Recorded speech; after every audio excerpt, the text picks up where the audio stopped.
2 жаш үйлөнгөндө тойду кандай өткөзүш керек? ЗАГСка чыкса болобу дейт. 2 жаш үйлөнгөндө биринчи бисмиллахир-рахманир-рахим деп никени кыйдырасың.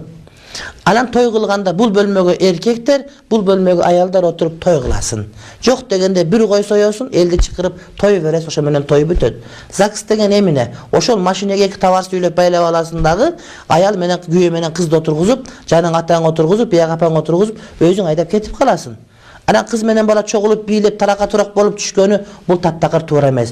Жашоо башталып аткан убакытта арам нерсе менен баштасаң, жашооңдо береке болбой калат. ЗАГС деген кандай? Эми кызды жетелеп кетпейсиң го, жетелеп салып кетпей, эшик учкачтырып кетпейсиң.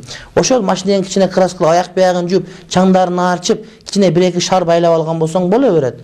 Анан кызга жанагыдай ЗАГСка чыгат деп эле жыртык-жыртык көйнөк кийгизген дагы болбойт. Жең узун болуш керек, этеги узун болуш керек, мойну баш жабылган болуп, ошондой бир азем көйнөк менен чыккан болсо, шарият аны четке какпайт.